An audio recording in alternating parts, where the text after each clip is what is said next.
ඔබ සියලු දෙනාට ජේසු පිහිටයි. යේසුස් වහන්සේගේ නාමයෙන් මේ උදෑසනත් ඔබ පිළිගන්න. හොඳයි, අද දවසේ අපි බලමු උන්වහන්සේගේ වචනයෙන් කුමක්ද උන්වහන්සේ අපිට කතා කරන්න කියලා. ගීතාවලිය පළවෙනි පරිච්ඡේදයේ දෙවෙනි පදය සහ තුන්වෙනි පදය. උන්වහන්සේගේ වචනේ කුමක්ද කියන්නේ? ස්වාමීන් වහන්සේගේ ව්‍යවස්ථාව පීති වෙන්නා වූ උන්වහන්සේගේ ව්‍යවස්ථාව රෑ දහවල් මෙනෙහි කරන්නා වූ මිනිසයා ආශිර්වාද ලද්දේ.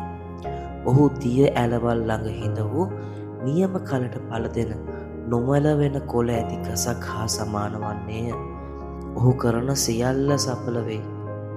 ආමෙන්. දෙවියන් වහන්සේගේ වචනේ මොකද්ද කියන්නේ? දෙවියන් වහන්සේගේ ව්‍යවස්ථාවේ ප්‍රීති වෙන උන්වහන්සේගේ ව්‍යවස්ථාව රැඳවල් මෙනෙහි කරන මිනිසයා දිය ඇලවල් ළඟ හිඳ වූ නියම කලට පල දෙන ගසක්.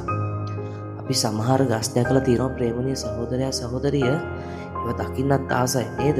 හොඳට වැඩිලා නියම කාලවල වලදී හොඳ ගහ පිරෙන්න හොඳ ඵලදාව ලබා දෙනවා. මොන කුණාටුවක් මොන බාධාවක් ආවත් ඒ ගහ නම් බිම දාන්න බෑ. හොඳ ශක්තිමත් ගසක්. ඉතින් අපි මෙවැනි ගස් දැකලා තියෙනවා. ඉතින් දෙවියන් වහන්සේගේ වචනය අපිට සමාන කරනවා මේ වගේ ගහක් වෙන්න ඕන. ඔබේ ජීවිතේ මගේ ජීවිතෙත් මෙවැනි ගසක් වගේ සමාන වෙන්න නම් මේ ගස නම් දිය ඇලවල් ළඟ හිඳවපු ගසක්. ඉතින් අපිට මොකද්ද උන්වහන්සේගේ වචනේ කියන්නේ?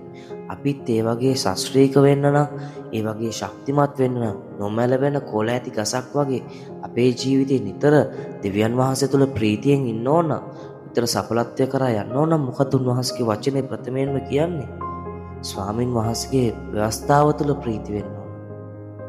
උන්වහන්සේගේ ව්‍යවස්ථාව රෑ දහවල් මෙනෙහි කරන්න ඕන. ඉතින් මේ අද දවසේ මම ඔබගෙන් අහන්න කැමතියි, උන්වහන්සේගේ වචනේ ඔබ කියවනවද? උන්වහන්සේගේ වචනේ ඔබ මෙනෙහි කරනවද? උන්වහන්සේගේ වචනේ ඔබට කියා තිබෙන ආකාරයට ඔබ ක්‍රියා කරනවද? අපි පොඩ්ඩක් හිතමු අද දවසේ අපි දෙවියන් වහන්සේගේ වචනේ තුළ අපගේ ජීවිත ගමන් කරන පිණිස උන්වහන්සේගේ වචනේ තුළ අපි කාලය ගත කරනවද කියලා. ඉතින් අපි උන්වහන්සේගේ වචනේ තුළ අද දවසේ ඔබ මම කාලය ගත කරනවා අඩු නම්, උන්වහන්සේගේ ව්‍යවස්ථාව රැඳවල් මෙනෙහි කරනවා අඩු නම්, මම ඔබගෙන් ඉල්ලනවා උන්වහන්සේගේ වචනයට අපි නැවත වාරයක් හැරෙමු. අපි උන්වහන්සේගේ මේ ව්‍යවස්ථාව මෙනෙහි කරන පිණිස අපගේ ජීවිතය නැවත වාරයක් පුරුදු කරගමු. එවිට අපගේ ජීවිතවලට එන සෑම ප්‍රශ්න පීඩාවලදී උන්වහන්සේ ඔබට මට ප්‍රඥාව දෙන්න යනවා ඔබගේ මගේ ජීවිතය ගෙන යා යුත්තේ කෙසේද කියලා.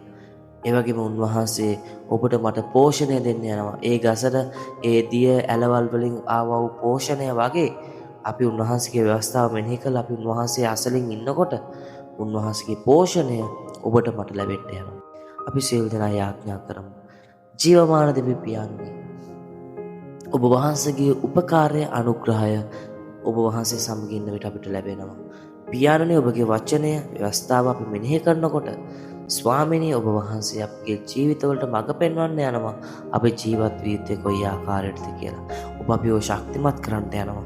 එන ප්‍රශ්න පීඩා මැද මැලි නොවි ස්වාමිනී ඔබ වහන්සේ තුළ ශක්තිමත් ජීවත් වෙන ඔබ වහන්සේ අපට ඔබගේ වචනේ උගන්වන නිසා පියාණනි අපිට පුරුද්දක් ඇති කරන්න, තව තව ඔබ වහන්සේගේ ව්‍යවස්ථාව මෙනෙහි කරන පිණිස අපිව තව තව ඔබ වහන්සේගේ ව්‍යවස්ථාවට ඔබ වහන්සේ අපිව ලං කරගන්න කියලා අද දවසේ අපි යාඥා කරනවා.